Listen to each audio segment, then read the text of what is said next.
السلام علیکم ورحمۃ اللہ وبرکاتہ۔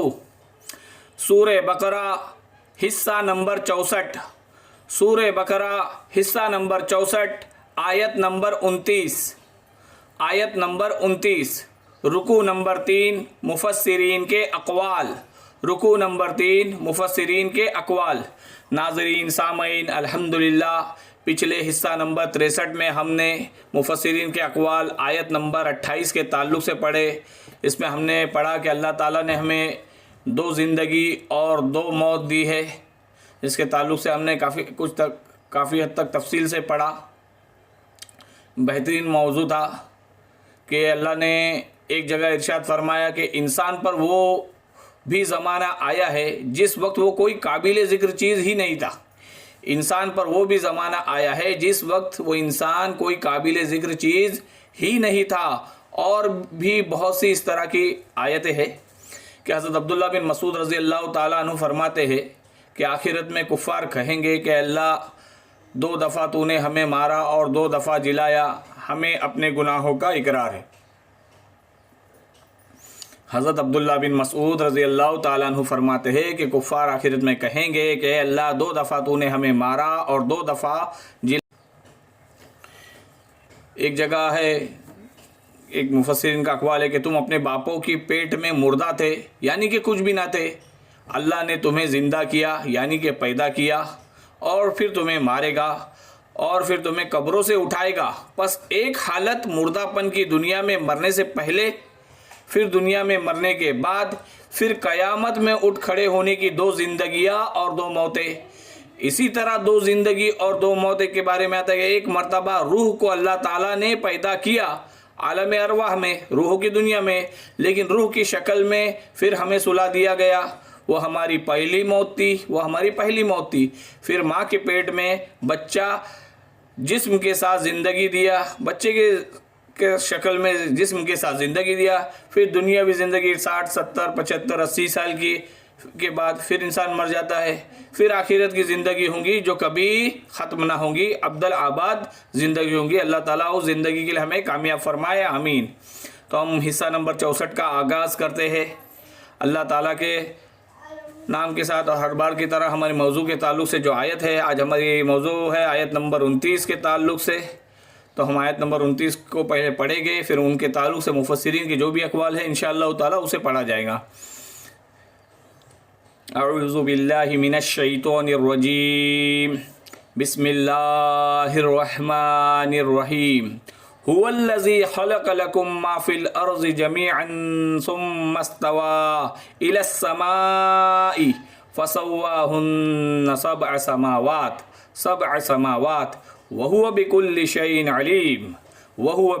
شَيْءٍ عَلِيمٌ۔ وہی اللہ ہے جس نے تمہارے لیے زمین کی کل چیزوں کو پیدا کیا، پھر آسمان کی طرف قصد کیا اور ان ساتوں کو ٹھیک ٹھاک کیا، اور وہ ہر چیز کو جانتا ہے۔ وہی اللہ ہے جس نے تمہارے لیے زمین کی کل چیزوں کو پیدا کیا، پھر آسمان کی طرف قصد کیا اور ان ساتوں کو ٹھیک ٹھاک کیا، اور اللہ ہر چیز کو جانتا ہے۔ اب اس آیت کے تعلق سے مفسرین کے اقوال پڑھیں گے۔ بسم اللہ، اعوذ باللہ من الشیطان الرجیم، بسم اللہ الرحمن الرحیم۔ ربی اشرح لی صدری ویسر لی امری واحلل عقدۃ من لسانی ویفقہوا قولی۔ اللہم صلی علی سیدنا مولانا محمد وبارک وسلم۔ وہی اللہ ہے جس نے تمہارے لیے زمین کی کل چیزوں کو پیدا کیا۔ اس سے پہلے کی آیت میں ان مخصوص نعمتوں کا ذکر ہے جو ہر انسان کی ذات اور نفس کے اندر موجود ہے۔ اس سے پہلے کی آیت میں ان مخصوص نعمتوں کا ذکر ہے جو ہر انسان کی ذات اور اس کے نفس کے اندر موجود ہے، کہ پہلے وہ بے جان ذرات کی صورت میں موجود تھا، پھر اس میں اللہ تعالیٰ نے زندگی پیدا فرمائی، اور اب اس آیت میں ان عام نعمتوں کا ذکر ہے جن سے انسان اور تمام مخلوقات یعنی کہ شجر، حجر، حیوانات، انسانات، جنات فائدہ اٹھاتی ہے، اور انسان کی زندگی اور بقا یعنی کہ باقی رہنے کے لیے ضروری ہے۔ ان میں پہلے زمین اور اس کی پیداوار کا اللہ تبارک و تعالیٰ نے اس آیت میں ذکر کیا ہے کہ اللہ ہی ہے جس نے تمہارے لیے زمین کی کل چیزوں کو پیدا کیا، جس سے انسان کا قریبی تعلق ہے، پھر آسمانوں کا ذکر کیا جن کے ساتھ زمین کی حیات اور پیداوار وابستہ ہے، تعلق رکھتی ہے۔ آسمان سے پانی برستا ہے تو زمین سے روئیدگی نکلتی ہے، پھر زمین اپنے خزانے اگلتی ہے، یہ ہم سب جانتے ہیں۔ تو بہترین نقطہ ہے، اس کو دوبارہ پڑھتے ہیں۔ اس سے پہلی آیت میں ان مخصوص نعمتوں کا ذکر تھا جو ہر انسان کی ذات اور نفس کے اندر موجود ہے، کہ پہلے وہ بے جان ذرات کی صورت میں موجود تھا، پھر اس میں اللہ تعالیٰ نے زندگی پیدا فرمائی، جو ہم نے آیت نمبر 28 میں پڑھا۔ لیکن اب اس آیت میں ان عام تمام نعمتوں کا ذکر ہے، ان عام نعمتوں کا ذکر ہے جن سے انسان اور تمام مخلوقات، یعنی کہ شجر، حجر، انسان، حیوانات، جنات، یہ تمام مخلوقات فائدہ اٹھاتی ہے، اور وہ انسان کی زندگی اور باقی رہنے کے لیے ضروری ہے۔ ان میں پہلے زمین اور اس کی پیداوار کا ذکر کیا گیا کہ اللہ ہی ہے جس نے تمہارے لیے زمین کی کل چیزوں کو پیدا کیا جس سے انسان کا قریبی تعلق ہے۔ پھر آسمانوں کا ذکر کیا گیا جن کے ساتھ زمین کی حیات اور پیداوار وابستہ ہے، کہ کیا ہوتا ہے، آسمان سے پانی برستا ہے تو زمین سے روئیدگی ہوتی ہے، نمودار ہوتی ہے، پھر زمین اپنے خزانے اگلتی ہے، لیکن بارش نہ ہو تو زمین سوکھ جاتی ہے، پیداوار نہیں ہوتی، زمین کی حیات باقی نہیں رہتی، یہ حیات کمزور ہو جاتی ہے۔ تو اسی تعلق سے آسمان اور زمین کا آپس میں ایک تعلق ہے۔ پھر آگے اللہ نے آگے بڑھتے ہیں کہ اللہ نے اس آیت میں کس جو شروعات کی، اس آیت کی، هو الذی خلق لکم ما فی الارض جميعا، هو الذی خلق لکم ما فی الارض جميعا، کہ اللہ وہ ہے جس نے پیدا کیا تمہارے لیے زمین میں ہے سب کا سب، اللہ وہ ہے جس نے پیدا کیا تمہارے لیے جو زمین میں ہے سب کا سب۔ یہ اس نعمت عامہ کا ذکر ہے، ان نعمت عام کا ذکر ہے جس میں تمام انسان بلکہ حیوانات وغیرہ بھی شریک ہے۔ ایک لفظ میں ان تمام نعمتوں کا اجمال آ گیا جو دنیا میں کسی انسان کو حاصل ہوئی یا ہو سکتی ہے، کیونکہ انسان کی غذا، لباس، مکان اور دوا اور راحت کے کل سامان زمین ہی کی پیداوار ہے۔ حدیث پاک میں آتا ہے کہ یہ دنیا تمہارے لیے بنائی گئی ہے، کہ اللہ تعالیٰ نے اتنی جو نعمتوں کا بھی ذکر کیا جا رہا ہے سب تو انسان کے لیے بنائے گئے، اور تم آخرت کے لیے بنائے گئے ہو، کہ حدیث پاک میں آتا ہے کہ یہ دنیا تمہارے لیے بنائی گئی ہے اور تم آخرت کے لیے بنائے گئے ہو۔ جیسے کہ کسی شاعر نے خوب کہا ہے کہ کھیتیاں سرسبز ہے تیری غذا کے واسطے، چاند و بحر ماں شمر ہے تیری عطا کے واسطے، چاند سورج ہے تیری ضیاء کے واسطے، یہ جہاں تیرے لیے ہے اور تو اللہ کے واسطے، یہ جہاں تیرے لیے ہے اور تو اللہ کے واسطے۔ تو اس آیت میں زمین کی تمام چیزوں کو انسان کے لیے پیدا فرمانے کا بیان ہوا ہے۔ اس آیت میں زمین کی تمام چیزوں کو انسان کے لیے پیدا فرمانے کا بیان ہوا ہے۔ اس سے ایک بات تو یہ معلوم ہوئی کہ کوئی چیز ایسی نہیں ہے کہ جس سے انسان کو کسی نہ کسی حیثیت سے بلا واسطہ یا بالواسطہ، یعنی کہ ڈائریکٹ یا انڈائریکٹ، سیدھا یا کسی کے ذریعے فائدہ نہ پہنچتا ہو۔ تو اس سے ایک بات معلوم یہ ہوئی کہ انسان کو ایسی کوئی چیز ایسی نہیں ہے کہ جس سے انسان کو کسی نہ کسی حیثیت سے بلا واسطہ یا بالواسطہ فائدہ نہ پہنچتا ہو، چاہے یہ فائدہ دنیا میں استعمال کرنے کا ہو یا آخرت کے لیے عبرت و نصیحت حاصل کرنے کا ہو۔ جیسے غور و تدبر کے تعلق سے ہم نے قرآن مجید کے حقوق میں پڑھا تھا کہ کیا ہوتا ہے، انسان اپنی غذاؤں سے فائدہ اٹھاتا ہے لیکن غور و تدبر نہیں کرتا کہ غذا جو زمین سے اگتی ہے تو یہ کیا خود بخود اگتی ہے یا اس کو اگانے والا کوئی ہے؟ یہ اللہ تعالیٰ نے انسان کی ضرورت، دنیاوی ضرورت کے لیے بھی ہے اور عبرت کا سامان بھی ہے، کہ اتنے سال ہو گئے، اتنے انسان بڑھے جا رہے ہیں کہ زمین اپنے خزانے اگلے جا رہی ہے، ہر کوئی اپنا پیڑ بھرتا ہے، کبھی ایسا نہیں ہوتا کہ اسٹاک میں کمی ہے، ایسا نہیں ہوتا ہے۔ ہاں کبھی ایسا ہوتا ہے کہ ہمارے گناہوں کی وجہ سے اللہ بارش نہیں برساتے تو غلہ تھوڑا تنگ ہو جاتا ہے، یہ ہمارے گناہوں کی وجہ سے ہوتا ہے، لیکن ایک وقت آتا ہے کہ زمین پھر اپنے خزانے اگلتی ہے۔ تو اس میں عبرت و نصیحت بھی ہے۔ تو اس سے ایک بات معلوم ہوئی کہ کوئی چیز ایسی نہیں ہے جس سے انسان کو کسی نہ کسی حیثیت سے فائدہ پہنچتا ہو، چاہے فائدہ دنیا میں استعمال کرنے کا ہو یا آخرت کے لیے عبرت و نصیحت حاصل کرنے کا۔ بہت سی چیزوں سے فائدہ تو انسان محسوس کرتا ہے، جیسے کہ اس کی غذا، دوا جو استعمال میں براہ راست سیدھے اس کے استعمال میں آتی ہے، لیکن اور بہت سی چیزیں ایسی ہے کہ انسان کو ان سے فائدہ پہنچتا ہے مگر انسان کو خبر نہیں ہوتی۔ یہاں تک کہ جو چیزیں انسان کے لیے مضر سمجھی جاتی ہے، یعنی کہ نقصان دہ سمجھی جاتی ہے، ان سے بھی، جیسے کہ زہریلی اشیاء ہوتی ہے، زہریلے جانور وغیرہ، غور کرے تو وہ بھی کسی نہ کسی حیثیت سے انسان کے لیے نفع بخش ہوتے ہیں۔ جو چیزیں انسان کے لیے ایک طرح سے حرام ہے، دوسری کسی اور طرح اور حیثیت سے ان کا نفع بھی انسان کو پہنچتا ہے۔ کہ ایک شاعر نے کہا ہے کہ نہیں ہے کوئی چیز نکمی زمانے میں، نہیں ہے کوئی چیز نکمی زمانے میں، کوئی برا نہیں ہے قدرت کے کارخانے میں۔ تو اس آگے بڑھ رہے ہیں کہ اس آیت کے بارے میں ایک بزرگ نے فرمایا، اللہ تعالیٰ نے ساری کائنات کو ہم انسانوں کے واسطے اس لیے پیدا فرمایا کہ ساری کائنات تمہاری ہو۔ اس آیت میں کے بارے میں ایک بزرگ نے فرمایا، اللہ تبارک و تعالیٰ نے ساری کائنات کو ہم انسانوں کے واسطے اس لیے پیدا فرمایا کہ ساری کائنات تمہاری ہو اور تم اللہ کے لیے ہو۔ اسی لیے عقل مند کا کام یہ ہے کہ جو چیز اسی کے لیے پیدا ہوئی ہے وہ تو اس کو ملیں گی، ان چیزوں میں لگ کر اللہ کی ذات سے غافل نہ ہو جس کے لیے یہ انسان پیدا ہوا ہے۔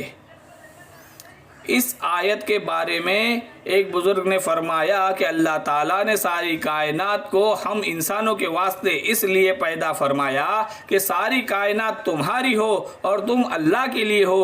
اس لیے عقل مند کا کام یہ ہے جو چیز اسی کے لیے پیدا ہوئی ہو وہ تو اس کو ملیں گی، ان چیزوں کی فکر میں لگ کر اللہ کی ذات سے غافل نہ ہو جس کے لیے یہ انسان پیدا ہوا ہے، جس کے لیے یہ انسان پیدا ہوا ہے۔ کہ کہتے ہیں نا، ذکر دنیا کر کے دیکھا فکر عقبہ، عقبہ کہتے ہیں آخرت کو، تو ذکر دنیا کر کے دیکھا فکر آخرت کر کے دیکھ، سب کو اپنا کر کے دیکھا رب کو اپنا کر کے دیکھ، کون کس کے کام آیا ہے کون کس کا ہے بنا، سب کو اپنا کر کے دیکھا رب کو اپنا کر کے دیکھ۔ تو یہ دنیا ہم انسانوں کے لیے اور ہم اللہ کے لیے ہے، تو دو اللہ نے ہمارا مقدر لکھ دیا ہے، تو اس دنیا کو اور کر کے حاصل کرنے کے چکر میں اللہ کی ذات سے غافل نہ ہو کہ جس کے لیے یہ انسان پیدا ہوا۔ انسان اللہ کی عبادت کے لیے آیا ہے، اللہ کو راضی کرنے کے لیے آیا ہے۔ تو اب یہ اور آگے بڑھتے ہی اس آیت میں آگے اللہ نے فرمایا، اور اللہ ہر چیز کا علم رکھنے والا ہے، وَهُوَ بِكُلِّ شَيْءٍ عَلِيمٌ وَهُوَ بِكُلِّ شَيْءٍ عَلِيمٌ۔ اللہ تعالیٰ نے فرمایا، تو ایک جگہ اللہ نے فرمایا کہ آگے اس آیت میں اللہ نے پڑھا، ثُمَّ اسْتَوَىٰ إِلَى السَّمَاءِ فَسَوَّاهُنَّ سَبْعَ سَمَاوَاتٍ وَهُوَ بِكُلِّ شَيْءٍ عَلِيمٌ۔ ثُمَّ اسْتَوَىٰ، استوا کے لفظی معنی ہے سیدھا ہونے کے، کہ پھر اللہ تعالیٰ نے آسمانوں کے طرف رخ کیا اور ٹھیک ٹھاک بنایا، سات آسمانوں کو، آسمان کو بنایا، زمین کے بعد اللہ نے آسمان کو بنایا۔ اس آیت سے ثابت ہو رہا ہے۔ لیکن ثم استوا، استوا کے لفظی معنی سیدھا ہونے کی، مراد یہ ہے کہ زمین کی پیدائش کے بعد اللہ تعالیٰ نے آسمانوں کی تخلیق کا قصد کیا، آسمانوں کی تخلیق کا قصد کیا، سازگار فرمایا اس کو، جس میں کوئی حائل معنی نہ ہو سکے، جس میں کوئی ریکارڈ نہ آ سکے، یہاں تک کہ سات آسمانوں کی تخلیق کو اللہ تعالیٰ نے مکمل فرما دیا، یہاں تک کہ سات آسمانوں کی تخلیق کو اللہ تبارک و تعالیٰ نے مکمل فرما دیا۔ اور اللہ تعالیٰ یعنی کہ وَهُوَ بِكُلِّ شَيْءٍ عَلِيمٌ، اور اللہ تعالیٰ ہر چیز کا جاننے والا ہے۔ اس لیے تخلیق کائنات اللہ کے لیے کوئی مشکل کام نہیں ہے، اس لیے تخلیق کائنات اللہ تعالیٰ کے لیے کوئی مشکل کام نہیں ہے۔ اللہ تعالیٰ نے پہلے زمین کو پیدا کیا، پھر آسمانوں کو۔ اس آیت سے آسمانوں کی تعداد 7 ہونا ثابت ہے، لیکن 7 آسمانوں کی حقیقت یہ ہے کہ اس سے ہم ابھی پوری طرح واقف نہیں ہے، اس لیے اس آیت کو ہم آیت متشابہات کہتے ہیں کہ ابھی تک اس سے واقف نہیں ہے۔ آگے اللہ کتنا علم دیں گے انسان کو، کیونکہ انسان ترقی کرتے کرتے علم میں بہت آگے بڑھ گیا ہے نا. کہ کہتے ہیں پہلے ٹیلی فون تھا، پھر ٹیلی فون سے کارڈ لیس فون آیا، کارڈ لیس فون سے موبائل فون آیا، پھر موبائل فون میں واٹس ایپ آیا، پھر انٹرنیٹ آیا. بہت ساری چیزیں کہ دنیا سمٹتی جا رہی ہے کہ انسان نے گھنٹوں، دنوں کا سفر گھنٹوں میں، پھر گھنٹوں کا سفر اب منٹوں میں کر رہا ہے. انسان کی ترقی اور آگے ترقی کرتے کرتے کہاں تک جائیں گا کہ 7 آسمانوں کی حقیقت اس پہ اللہ تعالیٰ منکشف فرمائیں گے. یہ آگے کی بات ہے. تو اس آیت کے آخر میں اللہ نے فرمایا اور اللہ، یعنی کہ وَهُوَ بِكُلِّ شَيْءٍ عَلِيمٌ، اور اللہ ہر چیز کا علم رکھنے والا ہے. اس فقرے میں 2 حقیقتوں سے اللہ تبارک و تعالیٰ نے متنبع فرمایا ہے. ایک یہ کہ تم اس خدا کے مقابلے میں بغاوت کا رویہ اختیار کرنے کی جرات کیسے کرتے ہو جو تمہاری تمام حرکت سے باخبر ہے، کیونکہ وہ وَهُوَ بِكُلِّ شَيْءٍ عَلِيمٌ ہے، ہر چیز کا جاننے والا ہے، جس سے تمہاری کوئی حرکت چھپی نہیں رہ سکتی. دوسری یہ کہ جو اللہ تمام حقائق کا علم رکھتا ہے، جو در حقیقت علم کا سر چشمہ ہے، تو اس سے منہ موڑ کر صرف اس کے کہ تم جہالت کی تاریکیوں میں بھٹکو، اور کیا نتیجہ نکل سکتا ہے؟